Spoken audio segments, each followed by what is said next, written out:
విదేశాలలో చదవాలనేది మీ కోరిక, కానీ చాలా సందేహాలు. వీటన్నిటికీ ఫుల్ స్టాప్ పెట్టి మీ డ్రీమ్స్ ఫుల్ఫిల్ చేసుకోండి. Contact Videsh consults. బాలకృష్ణ గారు చేసినటువంటి కార్యక్రమాలు ఎలా ఉన్నాయి? హిందూపురంలో ఒక ఎన్టీ రామారావు గారి కొడుకు, ఒక చంద్రబాబు వియంకుడు అయినా అభివృద్ధికి జనసేన పార్టీ వస్తే ఎలా ఉంటుంది? హిందూపురంలో జనసేన పార్టీ ఆడుందండి. సినిమాలు అక్కడ నడవకపోగా ఈడొచ్చి ఏదో అంటే ఇప్పుడు పొత్తులతో వచ్చిన ఇంకో పార్టీ మీ మీదకి వచ్చిన మీరు వేసే అడుగులు ఎలా ఉండబోతుంది? పొత్తులతో వచ్చిన నలుగురు కలిసి పోటీ చేసిన బాలకృష్ణ గారు హిందూపురంకి ఎప్పుడెప్పుడు వస్తాడు? అసలు రాడా? చూడటానికి కూడా రాడు. పలకరింపులకి, ఫంక్షన్లకి. ఇప్పుడు షర్మిలమ్మ గారు వచ్చారు. కాంగ్రెస్ పార్టీకి మీ రఘువీరారెడ్డి గారు దగ్గరలోనే ఉన్నారు. దాని ప్రభావం ఎలా ఉండబోతుంది? రఘువీరారెడ్డి గారిది అప్పుడే ప్రభావం అనేది ఏమాత్రం 2024లో ఆ కంచుకోటను బద్దాలు కొట్టుతారా మీరు? జగన్మోహన్ రెడ్డి గారు పెట్టిన పథకాలు, ఆయన అభివృద్ధి, ఆయన చేస్తున్న జగన్మోహన్ రెడ్డి గారి బర్త్డేకి కూడా మీరు చేసే కార్యక్రమాలు పెద్దగా ఉన్నాయి. ప్రతి జగన్మోహన్ రెడ్డి గారి బర్త్డేకును అదేమో కానీ అయ్యప్ప స్వామి గుడిలో జగన్మోహన్ రెడ్డి గారి ఖచ్చితంగా వైఎస్ఆర్సీపీ జెండా ఖచ్చితంగా వైఎస్ఆర్సీపీని జెండాను ఎగరేస్తాము. అభివృద్ధి సాధిస్తాము కూడా హిందూపురం అనేది. Hi, hello, welcome to IT media. నేను మీ విజయ్ మాట్లాడుతున్నాను. ప్రస్తుతం మనం హిందూపురం నియోజకవర్గం, తెలుగుదేశం పార్టీకి కంచుకోటలా ఉన్నటువంటి ఈ హిందూపురం నియోజకవర్గాన్ని ఈసారి వైసీపీ కైవసం చేసుకోవాలని ఇన్ఛార్జ్ మంత్రివర్యులు పెద్దిరెడ్డి రామచంద్రారెడ్డి గారు కావచ్చు, మరి అదేవిధంగా హిందూపురం పట్టణ వాసులు కావచ్చు, మరి వైసీపీ నాయకులు, ఈ వైసీపీ నాయకుల్లో ఇప్పుడు మనం మాట్లాడబోయేది షేక్ బాషా గారితో. షేక్ బాషా అంటే మీకు అర్థమవుతుందో లేదో తెలియదు, కానీ కట్ల భాష, షేక్ భాష నుంచి కట్ల భాషకి ఎలా మారింది ఈ పేరు, అది ఆయన మాటలు అడిగి తెలుసుకుందాం. భాషా గారు నమస్కారం అండి. నమస్కారం అండి. సార్ బాగున్నారా? బాగున్నామండి. సార్ ఏంటి పరిస్థితులు, మీ హిందూపురం పరిస్థితులు ఎలా ఉన్నాయి? రాజకీయ పరిస్థితులు అంటే వైఎస్ఆర్ పార్టీ బాగా బలంగానే ఉంది హిందూపురంలో. ఇంకా మీరు ఏదో కట్ల భాష అని అడిగినారు. కట్ల భాష అది ఈ షేక్ భాష నుంచి కట్ల భాషగా మీ పేరు ఎలా మారింది అని. నేను 2002లో నవీన్ నిచ్చల్ గారి దగ్గర, 2004లో ఆయన టికెట్ వచ్చింది. Okay, Congress ticket. 2002 నుంచి ఆయనకు బాగా పరిచయం. అంటే నేను అప్పుడు కాలేజ్ ఏజ్లోనే ఉన్నా. అప్పుడు ఆయన నాకు, అంటే మా నాన్న వాళ్ళు ముందు కట్ల వ్యాపారం చేస్తా అంటే, మా నాయన రైతు. ఓకే, యాక్చువల్గా రైతు, ముందు నుంచి రైతే మా నాయన. ఇట్లా కట్ల వ్యాపారం మా తాతోళ్ళు అట్లా చేస్తాంటారంట. అందుకే ఒక పేరు కట్ల భాష. అంటే భాషలంటే చాలా మంది ఉన్నారు హిందూపూర్లో అట్లా ఉంటాయి పేర్లు. మా ముస్లింస్ లో భాషలు అనేవాళ్ళు చాలా మంది, వేరే రఫీక్ అనేవాళ్ళు చాలా మంది, అల్తాఫ్ అనేవాళ్ళు చాలా, వాళ్ళ ఏదో వృత్తి పేరు ఎక్కువ ఉన్నారనేసి మీకు ఇది ఇచ్చారు. కట్ల భాష అంటే ఒక ఆ రోజు నవీన్ నిచ్చల్ అన్న ఎప్పుడు పోయినా కట్ల భాష ఆడున్నాడు అనే పేరు ఆయన ద్వారానే నాకు వచ్చింది. అప్పటి నుంచి కట్ల భాష అని వచ్చింది. ఓకే, ఈ హిందూపురం నియోజకవర్గంలో 2 సార్లు, అంటే 2014లో నుండి ఇప్పటి వరకు, అవును, గతంలో కూడా టీడీపీలే హయాంలోనే ఉంది. అవును, అప్పటి నుంచి ఇప్పటి వరకు హిందూపురంలో మీ present MLA, TDP MLA Balakrishna garu చేసినటువంటి కార్యక్రమాలు ఎలా ఉన్నాయి? అంటే ఆయన అభివృద్ధి కావచ్చు, ఆయన కార్యక్రమాలు కానీ ఎలా ఉన్నాయి? అభివృద్ధి విషయానికి వస్తే ఆయన ఒక హిందూపురంలో ఒక ఎన్టీ రామారావు గారి కొడుకు. అలాంటి వ్యక్తి అభివృద్ధి అంటే ఒక సీఎం స్థాయిలోనే చేయాల్సిండే. ఈరోజు పులివెందుల తీసుకోండి, మా సీఎం జగన్మోహన్ రెడ్డి గారు రాజశేఖర రెడ్డి హయాంలో, మన దివంగత నేత రాజశేఖర రెడ్డి గారి హయాంలో, ఆ రోజు నుంచి ఈ రోజు మన జగన్మోహన్ రెడ్డి గారు ఈ రోజు వెళ్ళి చూసినాడ మెడికల్ హాస్పిటల్, మెడికల్ కాలేజు, రోడ్లు, భవనాలు అన్నీ బాగా డెవలప్మెంట్ జరిగినాయి. కానీ ఈయన సీఎం స్థాయి వ్యక్తే బాలకృష్ణ అనే వ్యక్తి. అంటే ఒక చంద్రబాబు వియంకుడు, ఎన్టీ రామారావు గారిని 40 ఏళ్ళ నుంచి గెలిపిస్తున్నారు.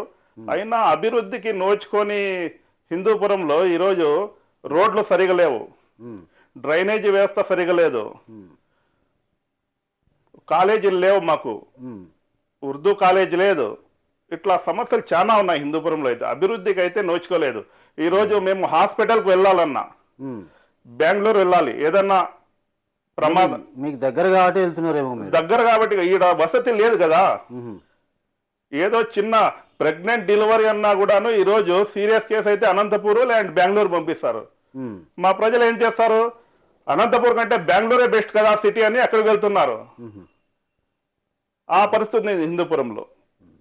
భాషా గారు, మీరు మొదటగా మీ రాజకీయ ప్రస్థానం ఎలా మొదలైంది? అంటే ఎప్పటి నుంచి స్టార్ట్ చేశారు మీరు పాలిటిక్స్లో? రాజకీయ ప్రస్థానం అంటే 2002లో నవీన్ నిచ్చల్ గారి దగ్గర నాకు కాలేజీ ఏజ్ ఉంటే పరిచయము. ఉమ్, 2004లో ఆయన టికెట్ తెచ్చుకోవడము, ఆయన వెంట నేను నడిచడము. ఉమ్, ఎప్పుడూ రాజకీయ నాయకులతోనే పార్టీ మీటింగ్లోనే మేము గడిపేవాళ్ళము. నవీన్ హిందూపురాన్ని మార్చాలా, ఉమ్, టీడీపీ కంచుకోటను పగలగొట్టాలా అనే ధ్యేయంతోనే 2004 నుంచి ఇప్పటి వరకు అదే ప్రయత్నంలో ఉన్నాం, కొనసాగుతున్నాం. ఉమ్. ఇప్పుడు ఈ 2024లో ఆ కంచుకోటను బద్దలు కొడతారా మీరు? ఖచ్చితంగా బద్దలు కొడతామండి. ఉహు, ఈరోజు హిందూపురంలో వైఎస్ఆర్సీపీ బలంగా ఉంది. ఉమ్, జగన్మోహన్ రెడ్డి గారు పెట్టిన పథకాలు, ఆయన అభివృద్ధి, ఆయన చేస్తున్న విద్య వైద్యం, ప్రజలకు ఇవే కావాల్సింది. మాకు అమరావతి బిల్డింగ్లు అవసరం లేదు, మౌలిక వసతులు ముఖ్యం మాకు. అవి జరుగుతున్నాయి. ఖచ్చితంగా హిందూపురంలో ఈసారి 2024లో జెండా ఎగరేస్తాం. ఖచ్చితంగా. ఖచ్చితంగా. మీరు కూడా ఎమ్మెల్యే రేస్లో ఉన్నారని చెప్పేసి విన్నాం మేము, అది నిజమేనా? అది నిజమే. మైనార్టీలకు అవకాశం వస్తే ఖచ్చితంగా ఉంటానని ఆశిస్తున్నా. అది పెద్దిరెడ్డి గారి ఆశీస్సులు, మా ముఖ్యమంత్రి గౌరవ ముఖ్యమంత్రి శ్రీ వైఎస్ జగన్మోహన్ రెడ్డి గారి ఆశీస్సుల్లో ఉంటే ఖచ్చితంగా ఎమ్మెల్యేగా గెలుస్తా నేను. మీరు గెలుస్తారు ఖచ్చితంగా. మీకు రాకపోతే, ఒకవేళ రాకపోయినా పార్టీకి ఖచ్చితంగా నేను పనిచేస్తా. వారి అభిప్రాయం మేరకు జిల్లా సమీకరణాలు, కుల సమీకరణాలు వాళ్ళు తీసుకొని, సర్వేలు తీసుకొని మంచి అభ్యర్థిని నిలబెడతారని ఆశిస్తున్నా. ఆ అభ్యర్థిని మేము గెలిపించుకోవడానికి ఖచ్చితంగా కృషి చేస్తాం. అంటే మీకు ఆల్రెడీ అభ్యర్థిని ప్రకటించారా ఏమన్నా? అభ్యర్థిని అయితే ఇక్బాల్ సారు దూరం కావడంతో సడన్ గా దీపిక అనే మహిళ అభ్యర్థి పంపించినారు. ఆమె కూడా బాగానే చేస్తూ ఉంది. ఖచ్చితంగా సర్వేలు జరుగుతున్నాయి. సర్వేలు వాళ్ళే చేస్తున్నారు. ఐపాక్ టీము చాలా సర్వేలు చేస్తున్నారు. పెద్దిరెడ్డి గారు సమీక్షిస్తున్నారు. 5 రోజుల పర్యటనతో ఆయన అసలు అయ్యప్ప స్వామి మాలలో ఉండి కూడా కాళ్ళకు చెప్పులు వేసుకోకుండా పల్లె పల్లె గ్రామ గ్రామానికి తిరిగి ఆయన ప్రజల సమీక్షా సమావేశాలు నిర్వహించినారు, ప్రతి పంచాయతీలో కూడా. ఓకే. అయ్యప్ప స్వామి అంటే గుర్తుకొచ్చింది. భాషా గారు, మీరు మైనార్టీ అయి ఉండి కూడా మీరు అనేక సందర్భాల్లో అనేక సార్లు మీరు కుల మత భేదం లేకుండా ప్రతి ఫెస్టివల్కి కానీ ప్రతి దానికి కానీ మీ యొక్క సేవా కార్యక్రమాలు చేస్తూ వెళ్తున్నారు. అంటే మీకు ఎప్పటి నుంచి అలవాటు అయింది? అంటే రాజకీయాల్లోకి వచ్చినప్పటి నుంచి మీకు సేవా లక్షణాలు వచ్చాయా? అంటే సేవా లక్షణాలు అనేది నాకు ముందు నుంచి ఉన్నాయి. మా కమ్యూనిటీలో సేవ చేస్తే కూడాను ఒక ఇస్లాం మతం ధర్మంగా కుడి చేయితో ఇస్తే ఎడం చేయికి కూడా తెలియకూడదు, అలాంటి ఉంటది. మా ఇస్లాం ధర్మం ప్రకారం అయితే కుడి చేతితో మనం ఏదన్నా ఇస్తే ఎడమ చేతికి కూడా తెలియకూడదు. అలాగని ఇప్పుడు రాజకీయాల్లో ఉన్నప్పుడు మనం ఏదన్నా చేస్తే ఇంకా న్యూస్ అవి ఇవి రానే వస్తాయి.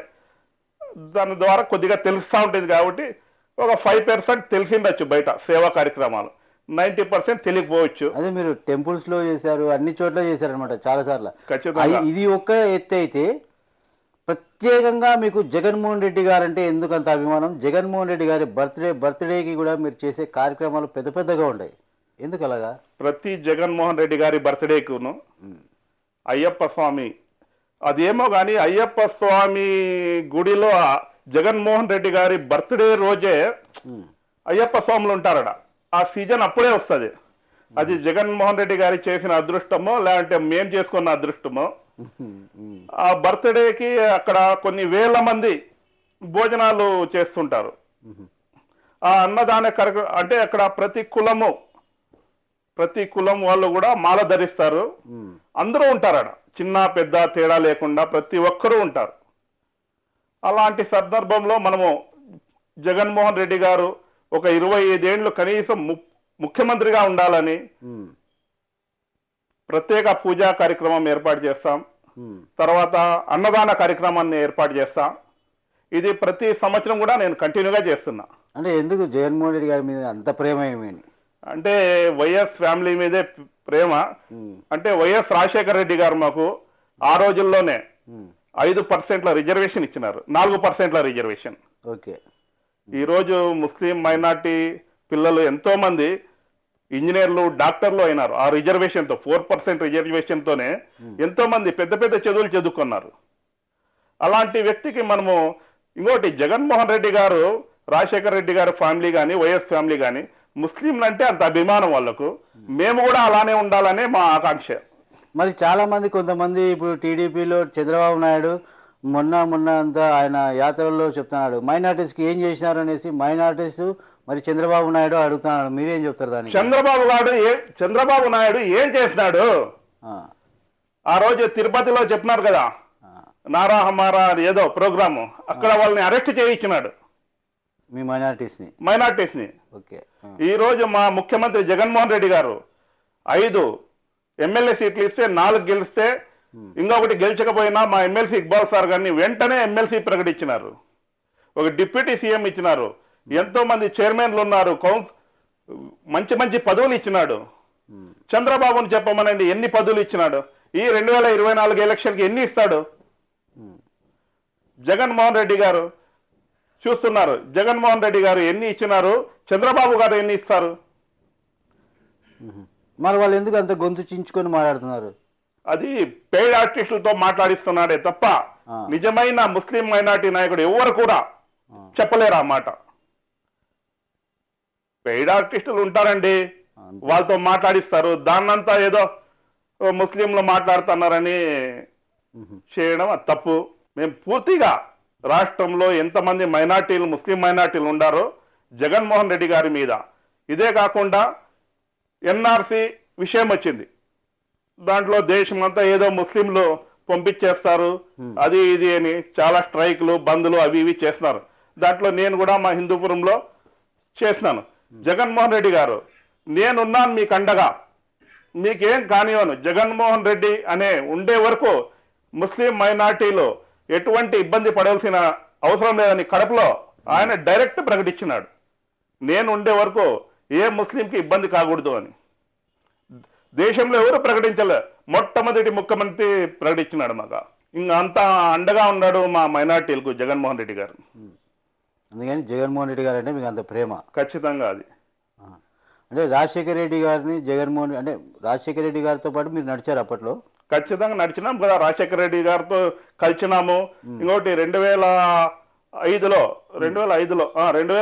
ఎలక్షన్ అయిన తర్వాత మున్సిపల్ ఎలక్షన్ లో క్యాంప్ ఆఫీస్కి వెళ్ళినాము. రాజశేఖర రెడ్డి గారి క్యాంప్ ఆఫీస్కి వెళ్ళినాము. నేను, నవీన్ నిచ్చల్ గారు, దివాకర్ రెడ్డి గారు ఉన్నారు, ఆ రోజు రఘువీరారెడ్డి గారు ఉన్నారు. ఎమ్మెల్యే కౌన్సిలర్ని గెలుచుకున్నాము, చైర్మన్ చేసినాము. క్యాంప్ ఆఫీస్ పిలిపించినారు మన రాజశేఖర రెడ్డి గారు, కూర్చున్నాము. అంటే చైర్మన్ డిసైడ్ చేసేటప్పుడు అప్పుడు ఎలా ఉండేది మీ, అంటే మీ ఆయన దగ్గర ఉన్నప్పుడు మీ ఫీలింగ్ ఎలా ఉండింది? చూస్తే పెద్ద రాజుని చూస్తున్నట్టే ఉంది. రాజశేఖర రెడ్డి గారిని చూస్తే ఇది చూస్తే రాజు చూస్తున్నట్టే ఉంది. ఓకే. ఇప్పుడు టీడీపీ వాళ్ళేమో మైనార్టీస్కి ఏం చేయలేదంటున్నారు. ఓకే, దాని గురించి మీరు చెప్పినారు. అవును. పవన్ కళ్యాణ్ గారు టీడీపీతో పొత్తులో ఉన్నారా లేదా? పొత్తులో ఉన్నారా? ఖచ్చితంగా ఉన్నారు. చంద్రబాబు చేత కాకనే సహాయం తీసుకుంటున్నాడు. పవన్ కళ్యాణ్కి ఏదో ఉందండి, పవన్ కళ్యాణ్కి లేదని తెలియదు. ఏం లేదంటారు? సన్యాసి రాచుకుంటే బుడిదే రాలుతుంది. అదే కదా. అంటే పవన్ కళ్యాణ్ గారు పొత్తులో ఉన్నారు. కన్ఫామ్ అది. పొత్తులో లేము, పొత్తు చిత్త అయిపోయింది అనేసి అంటున్నారు కదా. చూడండి, అతని చేత కాకపోవడమే పొత్తు అని తిరుగుతున్నాడు చంద్రబాబు. చేతనైతే ఒంటరిగా పోటీ చేయమనండి. చేత కాకనే షర్మిల గారిని, అన్నా చెల్లెనని విడదీస్తున్నాడు. అది చంద్రబాబు నాయుడు చేస్తున్న పని లేకుంటే కాంగ్రెస్ వాళ్ళు చేస్తున్న పని? చంద్రబాబు ఒకటే కదా ఇప్పుడు. భాషా గారు ఒక చిన్న క్వశ్చన్, చెప్పండి. మీకు చంద్రబాబు అంటేనే ఎగురుతున్నారు, ఎందుకని అట్లా? చంద్రబాబు చంద్రబాబు అంటే ఆ, అతను ఎన్టీ రామారావు గారిని వెన్నుపోటు పొడిచి ఆ, అధికారాన్ని లాక్కొన్నాడు. ఓకే. అతని పరిపాలన హిందూపురాన్ని గాలికి వదిలేసినాడు. ఆ, ఇది ఎన్టీ రామారావు గారి నియోజకవర్గం అనే గాలికి వదిలేసినాడు. ఉమ్, ఇప్పుడు బాలకృష్ణ వచ్చినాడు, ఇప్పుడు కూడా అలాగే వదిలేసినాడు. 2 సార్లు ఎమ్మెల్యే అయినాడు. ఏం అభివృద్ధి చేయించినాడు బాలకృష్ణ? అంటే ఈ బాలకృష్ణ గారు హిందూపురంకి ఎప్పుడెప్పుడు వస్తాడు, అసలు రాడా? బాలకృష్ణ ఎప్పుడెప్పుడు వస్తాడు? నీ అభివృద్ధికే చూడడానికి కూడా రాడు. పలకరింపులకి, ఫంక్షన్లకి, ఆ, పెళ్ళిళ్ళకి ఆ, చుట్టపుచుగా వస్తాడు. ఫంక్షన్లో ఎమ్మెల్యే అని పెట్టాలి ఆయనకు. ఫంక్షన్ ఉంటే మాత్రమే వస్తాడు. ఆహా, ప్రజలు ఏ కష్టాల్లో ఉన్నాడు ఆ, అవన్నీ చూడ్డు. ప్రజలు ఎట్లున్నారు, రైతులు ఎట్లున్నారు, వ్యాపారస్తులు ఎట్లున్నారు. ఏమన్నారు ఇప్పుడు? అంటే మామూలు ఎమ్మెల్యే అంటే ఫంక్షన్లు ఏందన్నారు? ఫంక్షన్ల ఎమ్మెల్యే ఓహో, ఉమ్, ఫంక్షన్లకు మాత్రమే వస్తాడు. ఉమ్. ఫంక్షన్లకు కూడా ఒక ఎమ్మెల్యే. అంతే అంతే. ఇతని పేరు రాష్ట్రంలోనే ఫంక్షన్ల ఎమ్మెల్యే. అభివృద్ధి చూడు. విద్యార్థులు ఉన్నారు, ఆ, వాళ్ళు ఏం చదువుకుంటున్నారు, వాళ్ళ అభివృద్ధి ఏమి, వాళ్ళ ఉద్యోగాలు ఏమి ఏ రోజైనా పలకరించినాడా?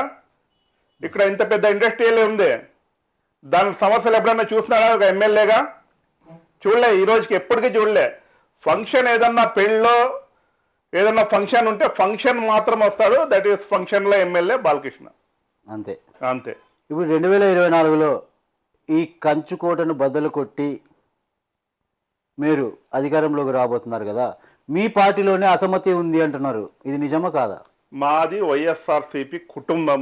ఉమ్, చిన్న చిత్తగా అసమ్మతి అయితే ఉంటుంది. గ్రూప్ రాజకీయాలంట ఇట్లా ఉంటాయి. మా కుటుంబం లాస్ట్కి చివరికి అందరూ ఏకతాటిపై వస్తారు, దాంట్లో ఎటువంటి సందేహం లేదు. ఉమ్, దాన్ని పెద్దలు ఉన్నారు, పెద్దరెడ్డి రామచంద్రరెడ్డి గారి సమీక్షిస్తున్నారు, దగ్గరుండి సమీక్షిస్తున్నారు. ప్రతి ఒక్కరిని ఏకతాటిపై తీసుకొచ్చి హిందూపురం ఎమ్మెల్యేగా ఖచ్చితంగా విజయం సాధిస్తాం. ఇప్పుడు పవన్ కళ్యాణ్ పొత్తులో ఉన్నాడా లేదా అంటే పొత్తులో ఉన్నాడు అంటున్నారు.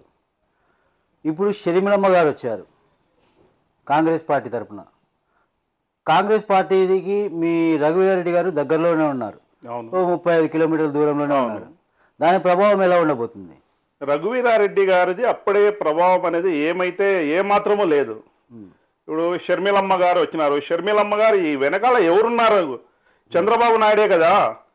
అతనికి ముందు నుంచి అలవాటు రాజకీయాల్లో వారి కుటుంబాలను చీల్చడం. ఎన్టీ రామారావు గారి కుటుంబాన్ని చీల్చినారు, హరికృష్ణ గారిని దూరం పెట్టినారు, జూనియర్ ఎన్టీఆర్ని దూరం పెట్టినారు. నారా కుటుంబం అనేది ఫేమస్ చేసుకుంటున్నారు వాళ్ళు. నందమూరి కుటుంబాన్ని అణిచివేస్తున్నారు. ఆ విధంగా ఈరోజు కూడా జగన్మోహన్ రెడ్డి గారి కుటుంబంలో చిచ్చు పెడుతున్నారు. ఇప్పుడు కాంగ్రెస్ ప్రభావం ఉంటుందా ఉండదా? ఇప్పుడు కాంగ్రెస్ ప్రభావం అయితే ఏమాత్రం ఉండదండి. ఇప్పుడు రఘువీరారెడ్డి గారు ఉన్నారు, అతనికే తెలుసు కాంగ్రెస్ ఆంధ్ర రాష్ట్రంలో బలపడదని. అన్నీ తెలిసినా అతను రాజకీయాల్లో రాజకీయ చాణక్యుడు ఎవరంటే రఘువీరారెడ్డి గారే. ఒకప్పట్లో రాజశేఖర రెడ్డి గారి ముఖ్య శిష్యుడు అనంతపూర్ జిల్లాలో ఎవరంటే రఘువీరారెడ్డి గారే. అలాంటి వానికి అనంతపూర్ జిల్లా గురించి తెలుసు, రాష్ట్రం గురించి అన్ని ఇది కూడా ఉంది అతనికి. అలాంటి వ్యక్తి ఈరోజు తిరుగుతున్నాడంటే అతనికి తెలుసు ముందే కాంగ్రెస్ ప్రభావం అయితే ఏమాత్రం ఉండదు అని. మరి షర్మిలమ్మ గారు ఉన్నారు కదా, ఇప్పుడు రఘువీరారెడ్డి కాకుండా పిసిసి అధ్యక్షురాలుగా షర్మిలమ్మ గారు వచ్చారు. అవును. ఆమె ముందుకు వెళ్తుంది కాబట్టి కాంగ్రెస్ది ఏదైనా మీకు ఉంటుందా అని? ఎటువంటి ప్రభావం చూపదండి. ఇప్పుడు షర్మిలమ్మ గారు ఏదో వాళ్ళు కాంగ్రెస్ వెనకల చంద్రబాబు ఉసుగొలిపి పంపించినారే కానీ ఆమెకు ఎటువంటి ఆకర్షణ, జనాకర్షణ కానీ, ఓటు బ్యాంక్ కానీ కాంగ్రెస్లో ఎటువంటి ప్రభావం చూపదు. ముఖ్యంగా ముస్లిం మైనార్టీలు అయితే ఎటువంటి పరిస్థితుల్లో కూడా కాంగ్రెస్ వైపు మొగ్గు చూపరు. ఒకవేళ చెప్పచ్చు కాంగ్రెస్ అంటే ముస్లిము అది ఇది అని, ఎటువంటి అట్లా ప్రభావం అయితే చూపదు. ఎందుకంటే జగన్మోహన్ రెడ్డి గారు ఉన్నారు మాకు, ఖచ్చితంగా అతను న్యాయం చేస్తాడు ముస్లింలకు. ఎటువంటి పరిస్థితుల్లో కూడా కాంగ్రెస్ ఏమాత్రం కూడా బలపడే అవకాశం అయితే లేదు రాష్ట్రంలో. అంటే ఇప్పుడు పొత్తులతో వచ్చిన ఇంకో పార్టీ మీ మీదకి వచ్చిన 2024లో మీరు వేసే అడుగులు ఎలా ఉండబోతున్నాయి? పొత్తులతో వచ్చిన నలుగురు కలిసి పోటీ చేసిన జగన్మోహన్ రెడ్డి గారికి ఉండే అభిమానులు, అతనికి ఉండే ఓటు బ్యాంకు చెక్కు చెదరదు. అతని పట్ల పూర్తిగా విశ్వాసంతో ఉన్నారు ప్రజలు. ఈరోజు పేదలకు పెత్తందారులకు యుద్ధం. పెత్తందారులంతా ఒకటైనారు. ఈరోజు పేదలంతా మేమంతా ఒకటైనాం. మేమంతా పేదలే, జగన్మోహన్ రెడ్డి గారి వెనకలా ఉంటాం. ఈరోజు మేము పెత్తందారులు ఎంతమంది ఉన్నా కానీ వాళ్ళకు ఓటు బ్యాంక్ లేదు. పెత్తందారులకు, పేదలకు ఓటు బ్యాంక్ ఉంది. పేదలు ఓట్లు వేస్తారు చాలు జగన్మోహన్ రెడ్డి గారికి. ఈరోజు పెత్తందారులు ఓటు అవసరమే లేదు మాకు. పేదలు ఓటు చాలు మాకు. 100% ఈరోజు రాష్ట్రంలోనే జగన్మోహన్ రెడ్డి గారి అత్యధిక మెజార్టీ సీట్లు వస్తాయి ఈసారి 2024. అత్యధికం అంటే 175, 175. ఎస్, 175 అతని టార్గెట్ ఖచ్చితంగా రీచ్ చేరుకుంటాడు. ఖచ్చితంగా మా ముఖ్యమంత్రి వైఎస్ జగన్మోహన్ రెడ్డి గారు వై నాట్ 175 అన్నాడు కదా, ఆ టార్గెట్ ని ఖచ్చితంగా ఛేదిస్తాడు.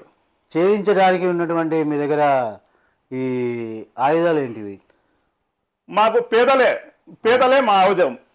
పెత్తందారులు కాదు, పేదలే మా ఆయుధం. పేదల ఓటు బ్యాంకే మా ఆయుధం.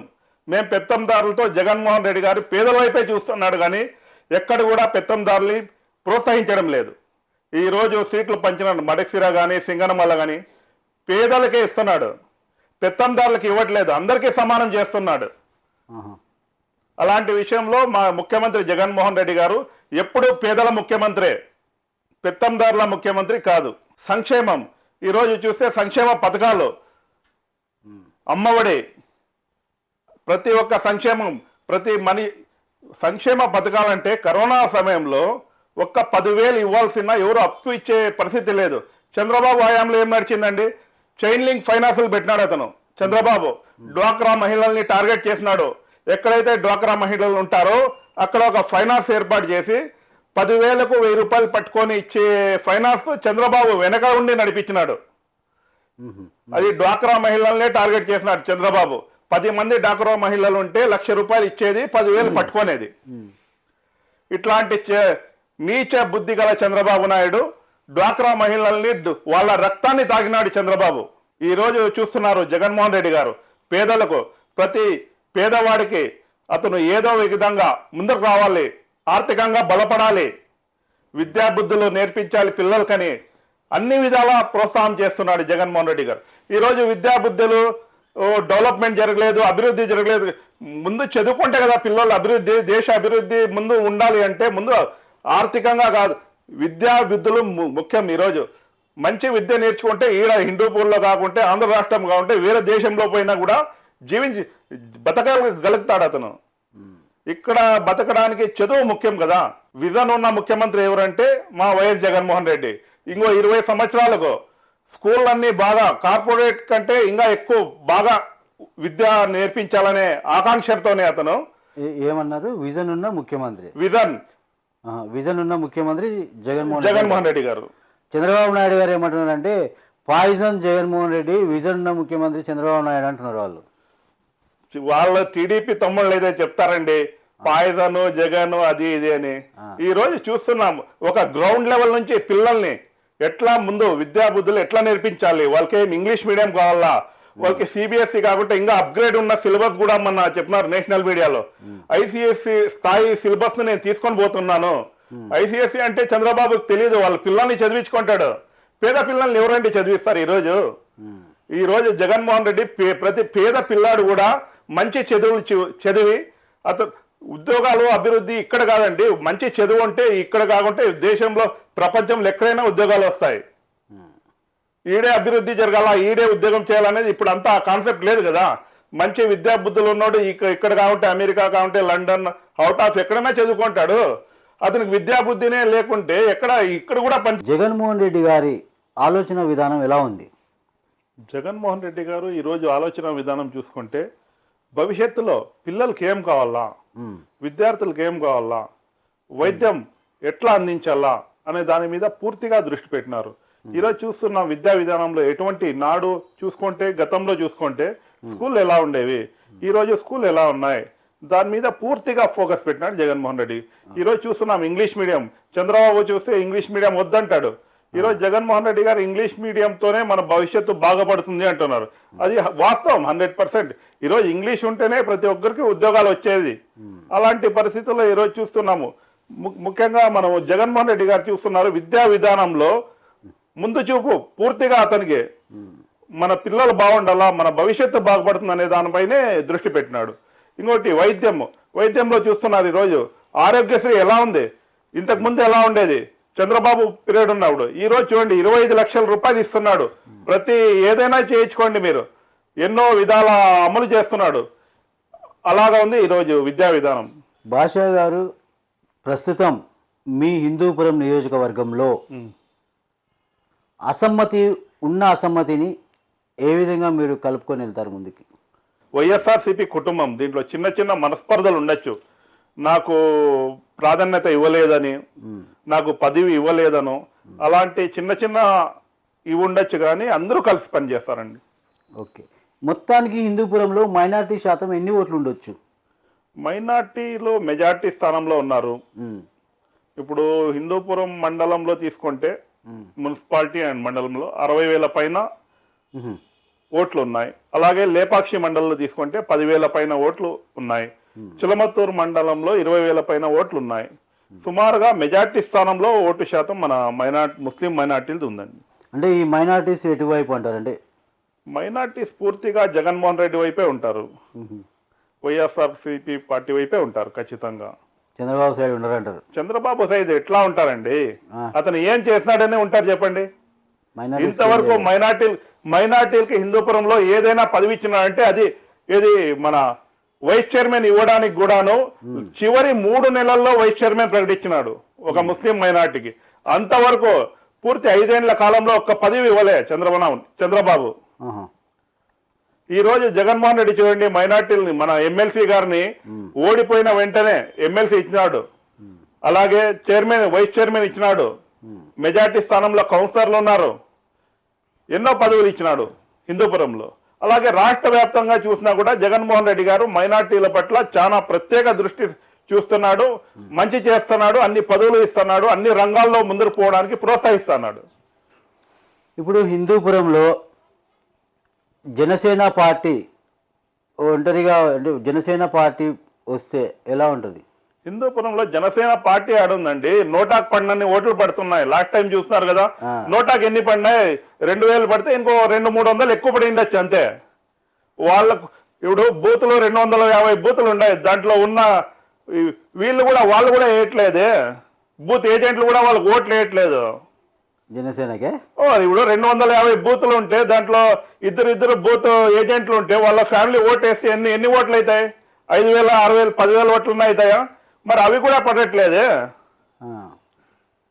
నువ్వు పెట్టుకున్న బూత్ ఏజెంట్లు కూడా జనసేన పార్టీకి వేయట్లేదు ఓట్లు.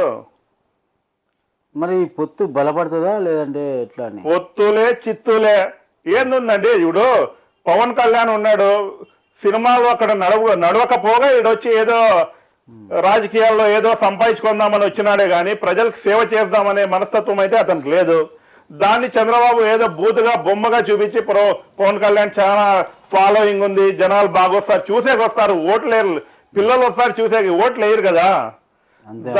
దాన్ని చంద్రబాబు నాయుడు వాడుకోవాలని చూస్తున్నాడు. ఇద్దరు వాడుకుంటే జీరోనే అవుతారు. 0-0 కలిస్తే జీరోనే. అంతే అంటారా? 0+0 జీరోనే కదా. ఇప్పుడు మీకు నియమించినటువంటి ఇన్ఛార్జిని, మీకు ఇచ్చినటువంటి ఇన్ఛార్జి, అవును, వారికి మీ సపోర్ట్ ఎలా ఉండబోతుంది? ఇప్పుడు ఇక్కడ దీపికా గారిని నియమించినారు. పెద్దిరెడ్డి గారు దగ్గరుండి పర్యవేక్షించి వాళ్ళని పంచాయతీ తిరిగి వాళ్ళు ఎట్లా విజయం సాధించాలా అనే దానిపై ప్రత్యేక దృష్టి సాధించినాడు. అలాగే సీఎం గారు కూడా మా వైఎస్ జగన్మోహన్ రెడ్డి హిందూపురాన్ని ఎట్లాగైనా ఈసారి మనం కంచుకోట పగలగొట్టాలా, విజయం సాధించాలా 2024 అని ప్రత్యేక దృష్టితో చూస్తున్నారు. అదేవిధంగా మా పెద్దిరెడ్డి రామచంద్రరెడ్డి గారు మంత్రివర్యులు గౌరవనీయులు, వారు కూడాను దగ్గరలోనే ఇంకో 4 రోజులు వస్తున్నారు. అందరినీ కలిసి ఈ గ్రూప్ రాజకీయాలనే దూరం చేసి ఒక్కతాటిపై తీసుకొచ్చి హిందూపురం గెలుపుకు కృషి చేస్తారు. ఖచ్చితంగా గెలుచుకుంటాం. అంటే మీ వైసీపీ పార్టీ వాళ్ళు, అంటే మీ అధినేత జగన్మోహన్ రెడ్డి గారు కావచ్చు, మరి మీ వైఎస్ఆర్ కుటుంబ సభ్యులంతా మీ జగన్మోహన్ రెడ్డి గారి టార్గెట్ వచ్చేసి కుప్పము, హిందూపురము, ఇవేనా? హిందూపురము ప్రత్యేకంగా చూస్తున్నాడు. ప్రత్యేకంగా ఎందుకంటే అంటే ఇప్పుడు 40 సంవత్సరాలు వీళ్ళు పీకింది ఏం లేదు. అదేనండి ఇప్పుడు ప్రత్యేకంగా అంటే ఇప్పుడు 40 సంవత్సరాల నుంచి టీడీపీని మనము గెలిపిస్తున్నాం. వాళ్ళు ఏం పీకినారు? అభివృద్ధి ఎక్కడుంది చూడండి, పదండి తిరుగుదాం, బాలకృష్ణకి రమ్మనండి. ఏం అభివృద్ధి చేస్తున్నాడు? రోడ్లు చూడండి, విద్యా విధానము కానీ, హాస్పిటల్స్ కానీ. ఈ రోజు ప్రతి దానికి బెంగళూరు వెళ్లాల్సి వస్తుంది వైద్య పరీక్షల కోసము, దేనికోసమైనా కానీ. ఏదన్నా చిన్న యాక్సిడెంట్ అయితే డాక్టర్ బెంగళూరు, అనంతపురం రాసిస్తాడు. నువ్వు డెవలప్ చేయంటే ఎందుకు పోల్సి వస్తుంది? వచ్చినప్పుడు అడిగిండొచ్చు కదా, అప్పుడు ఆ గవర్నమెంట్ ఉన్నప్పుడు అడిగిండొచ్చు కదా వాళ్ళని ఏం అడుగుతారండి? అడిగినాము. ఆ ఫంక్షన్ కి వచ్చినప్పుడు, ఏదైనా ఫంక్షన్ కి వచ్చినప్పుడు పాలయ్య ఫంక్షన్లకి పెళ్లిళ్ళకి వస్తాడు కానీ అప్పుడు అడిగిండొచ్చు కదా. వస్తాడు, కొడతాడు కదా, వాళ్ళ కార్యకర్తలనే కొడుతున్నాడు. వీడు మెంటల్ బాలయ్య అని వాళ్ళ కార్యకర్తలే కొట్టించుకుంటున్నారు. మనం ఎందుకు అడగాలి వాళ్ళని? అందుకని వదిలేసినారంటారు. అతను మెంటల్ పెట్టినారు. ఈడ కార్యకర్తల్ని కొడతాడు. ఇంకేం అడుగుతారు? అతన్ని ప్రశ్నించకపోతే కొడతాడంట. బాలకృష్ణ పరిస్థితి అది. అది ఇప్పుడు ఓటుతో చెప్తారా? ఖచ్చితంగా ఈసారి ఓటుతోనే మీరు కొడతారు, బుద్ధి చెప్తాం బాలకృష్ణకి. ఇది ఇప్పుడు 2024లో వైసీపీ జెండా హిందూపురంలో ఎగరబోతుంది. 100% ఎగిరిస్తామండి. ఖచ్చితంగా పోతుంది కాదు, ఎగిరిస్తాం. దాంట్లో ఎటువంటి సందేహం లేదు. గెలిపిస్తాం. ఏం చెప్తా హిందూపురం గురించి. అప్పుడు రాజశేఖర రెడ్డి గారు ఉన్నప్పుడు 680 కోట్లతో మంచినీటి తాగునీటి పథకాన్ని తీసుకొచ్చినాడు. ఆ రోజు ఎట్లా ఉన్నదంటే, వీళ్ళ 40 ఏళ్ళలో పాలించినారు కదా టీడీపీ ఎమ్మెల్యే గాని, చంద్రబాబు గాని. ఈ రోజు చూసుకోండి, 680 కోట్లతో టీడీపీ ఎమ్మెల్యే గెలిపించకపోయినా ఈడ రాజశేఖర రెడ్డి గారు మంచినీటి పథకాన్ని తీసుకొచ్చినారు. ఈ రోజు చూడండి, బాలకృష్ణ 100 కోట్లతో ఏమో తీసుకొచ్చినారు, అప్పు పెట్టినాడు. 100 కోట్లు అప్పు పెట్టి ఈ రోజు మున్సిపాలిటీ ఖజానాలో సుమారుగా ఎంతైతే వసూలైతుందో దానికి ఇంట్రెస్ట్ కట్టాలా, ప్లస్ అసలు కట్టాలా. విజయ్ గారు, హిందూపురం అభివృద్ధి గురించి మీరు అడుగుతున్నారు కదా. రాజశేఖర రెడ్డి 2004లో ముఖ్యమంత్రి అయితేనే హిందూపురానికి మంచినీటి సౌకర్యం లేదు. ఆ రోజు ఇన్ని రోజులు టీడీపీ పాలన కొనసాగించినా కూడాను నీటి సౌకర్యం లేకుంటే 680 కోట్లతో మంచినీటిని తీసుకొచ్చినాడు రాజశేఖర రెడ్డి గారు. అదొకటి తప్ప తర్వాత ఏం చేస్తున్నారండి వీళ్ళు? ఇంకొకటి ఈయన కొత్తగా తీసుకొచ్చినాడు ప్రాజెక్టు బాలకృష్ణ, దానికి అప్పు పెట్టినాడు. ఎవరి హయాంలో చేసినాడు అది? మొన్న 2014లో తీసుకొచ్చినాడు. వాళ్ళు గవర్నమెంట్ ఉన్నప్పుడు, టీడీపీ గవర్నమెంట్ ఉన్నప్పుడు డబ్బులు కట్టినాడు అంటే అప్పు పెట్టినాడు. ఈ రోజు ప్రతి మనం గుత్తలు కట్టే అన్ని డబ్బులు మున్సిపాలిటీ ఏదైతే కలెక్ట్ చేస్తుందో పూర్తి మొత్తాన్ని ఆ మంచినీళ్ళ కోసం పడుతున్నారు. అంటే ఆయన చేసిన అప్పు మీరు తీరుస్తున్నారు? అవును. అది కూడా చేత కానీ ఎమ్మెల్యే మా బాలకృష్ణ. నీళ్లు కూడా తెప్పించి అప్పు పెట్టిన ఎమ్మెల్యే అంటే ఎవరంటే మా బాలకృష్ణనే. 40 ఏండ్లు అయిందండి గెలిపించి. 40 ఏండ్ల నుంచి కంటిన్యూగా గెలిపిస్తున్నాము. అభివృద్ధి ఏం చేస్తున్నారు చూపిమనండి. ఏ ఒక్క అభివృద్ధి అయినా చేస్తున్నారా హిందూపురంలో? వాళ్ళ అధికారంలో ఉన్నప్పుడు చూపిలేదా? అధికారంలోనే ఉన్నారు కదా వాళ్ళు అప్పుడు, అంటే గతంలో 2014. అదే ఏం ప్రాజెక్ట్ చేస్తున్నారు చూపిమనండి. ఇంతవరకు ఏదైనా చేస్తున్నారా అంటే ఏది చేయలే. అతను చెప్పినాడు 2014 వాగ్దానాలు, క్యాన్సర్ హాస్పిటల్ కట్టిస్తాను అని. ఏది లేదు. అండర్ గ్రౌండ్ డ్రైనేజ్ అన్నాడు, ఏది లేదు. మేనిఫెస్టోలో ప్రకటించినాడు underground drainage, cancer hospital, ఇవన్నీ ప్రకటించినాడు. దీంట్లో ఏది కూడా అమలు చేయలేదు ఇంతవరకు ఆయన. ఇప్పుడు 2024లో మీరు వస్తే మీరు ఏం చేయాలనుకుంటున్నారు? 2024లో మేము వస్తే అండర్ గ్రౌండ్ డ్రైనేజ్, రోడ్లు, విద్యా విధానంలో ఏదైనా కాలేజీలు తక్కువ ఉంటే కాలేజీలు కూడా. ఇంకా ఏం చేయాలనుకుంటున్నారు హిందూపురంకి? డ్రైనేజీలు, విద్యా విధానంలో ఏమైనా కాలేజీలు కావాలంటే కాలేజీలు. అవును. ఇంకా ఏ అభివృద్ధి? రోడ్లు కూడా మనకు సరిగ్గా లేవండి. ఆ రోడ్లు కూడా మేము ఈ వచ్చిన 5 ఏళ్లలోనే జగన్మోహన్ రెడ్డి గారు ముఖ్యమైన రోడ్లు ఏవైనా ఉన్నాయంటే లేపాక్షి రోడ్డు, ఇవన్నీ కూడా డెవలప్ చేస్తున్నారు. ఇంకా మున్సిపల్ లిమిట్ లో ఉన్న రోడ్లు కూడాను ఖచ్చితంగా డెవలప్ చేస్తాం. ఒక్కసారి హిందూపురం ప్రజలు మాకు ఒక్కసారి అవకాశం ఇస్తే ఎమ్మెల్యేగా హిందూపురాన్నే మార్చేస్తాం మేము. హిందూపురాన్ని అంటే మినీ బెంగళూరు అభివృద్ధి. ఇప్పుడు బెంగళూరు చూస్తూ ఇక్కడ చూస్తున్నారు హిందూపురం ప్రజలు. మినీ బెంగళూరు. అవును, ఈ రోజు చూస్తున్నారు కదా బెంగళూరులో ఎట్లా రోడ్లు ఉంటాయి, ఎట్లా ఉంది లైటింగ్. ఇక్కడ ఈ వ్యవస్థ చూడండి ఎట్లున్నాయి రోడ్లు, ఈ డెవలప్మెంట్ చూడండి. 40 ఏండ్ల నుంచి హిందూపురం ప్రజలు ఓట్లు వేస్తా ఉన్నా టీడీపీకి. ఏ మాత్రం కరుణించాడో బాలకృష్ణ. వస్తాడు, చుట్టపు చూటుగా పోతా ఉన్నాడు, ఫంక్షన్లకు వస్తాడు. అభివృద్ధి ఏమైంది? రోడ్లు ఏమైంది? ఇక్కడ వైద్య విధానం ఎట్లుంది, విద్యా విధానం ఎట్లుంది, కార్మికులు ఎట్లున్నారు, రైతులు ఎట్లున్నారు, ఏది పట్టించుకోడు. అడిగితే కొడతాడా?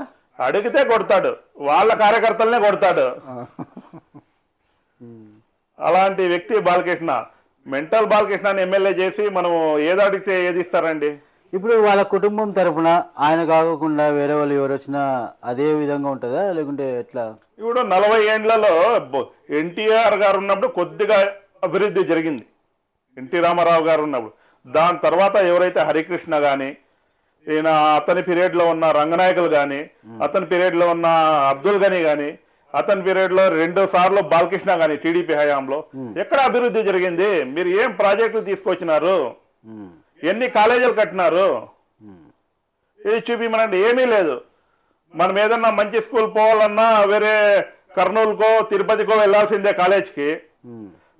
వైద్యం కోసం వెళ్ళాలన్నా ఈ రోజుకి అనంతపురం బెంగళూరు వెళ్లాల్సిందే. ఇంకా ఏదన్నా ఉద్యోగాల కోసం కూడా బెంగళూరు హైదరాబాద్ వెళ్లాల్సిన రోజే. హిందూపూర్లో అభివృద్ధి ఉండింటే మేము వేరే ఊరికి వెళ్లాల్సిన పనే ఉంది. అంతే అంటారు. అయితే ఇప్పుడు మీరు 2024లో ఖచ్చితంగా వైఎస్ఆర్సీపీ జెండా ఎగరేస్తారు? ఖచ్చితంగా వైఎస్ఆర్సీపీని జెండాను ఎగరేస్తాము, అభివృద్ధి సాధిస్తాం కూడా. హిందూపురం అనేది ఒక ఎమ్మెల్యే ఎలా ఉండాలి, ఒక ఎమ్మెల్యే ఉంటే ఎట్లా డెవలప్మెంట్ జరుగుతుంది, ఎట్లా సమస్యలు తీరుస్తాడు, ఇవన్నీ ఇంతవరకు టీడీపీ ప్రభుత్వం 40 ఏండ్లలోనే చూసినారు కదా. ఒక్కసారి వైఎస్ఆర్సీపీ ఎమ్మెల్యేని గెలిపిస్తే ఒక ఎమ్మెల్యే ప్రజలతో ఎలా ఉండాలి, వాళ్ళ సమస్యలు ఎట్లా తీర్చగలుగుతాడు, అధికారులతో సమన్వయం ఎట్లా చేస్తాడు, ఇవన్నీ ఒక్కసారి గెలిపిస్తే చాలు. ఇప్పటివరకు టీడీపీ ఎమ్మెల్యే చేసిందంతా అదే. పిఎల్ పెడతారు, ఒక్క అభివృద్ధి పనులు చేయరు, వాళ్ళ సంపాదన చూసుకుంటారు. కానీ ఒక్కసారి హిందూపురంలో వైఎస్ఆర్సీపీ ఎమ్మెల్యేని గెలిపిస్తే ఎట్లా ఎమ్మెల్యే అనేవాడు ఎట్లా ఉండాలనేది చూపిస్తామండి. హిందూపురం పట్టణ ప్రజలకు మీరు ఏమైనా చెప్పాలనుకున్నారా? హిందూపురం నియోజకవర్గ పట్టణ ప్రజలకు నేను ఒకటే చెప్తున్నా, మా వైఎస్ఆర్సీపీ ఎమ్మెల్యేకి ఒక్కసారి మీరు ఓటు వేసి గెలిపించినారంటే ఒక ఎమ్మెల్యే అనేవాడు ఎలా ఉండాలి, అభివృద్ధి ఎలా చేపించాలి, రోడ్లు ఎలా ఉండాలి, మన విద్యా విధానం, మన తోటి రైతులు, వ్యాపారస్తులు వీళ్ళందరితో మమేకమై, అధికారులతో మమేకమై ఎట్లా అభివృద్ధి సాధించాలో ఒక ఎమ్మెల్యే అనేవాడు ఎట్లా ఉండాలో అని చూపిస్తామండి. అంతే అంటారు? ఖచ్చితంగా చూపిస్తాం. ఓకే, థ్యాంక్ యూ భాషా గారు. All the best, good luck. Thank you.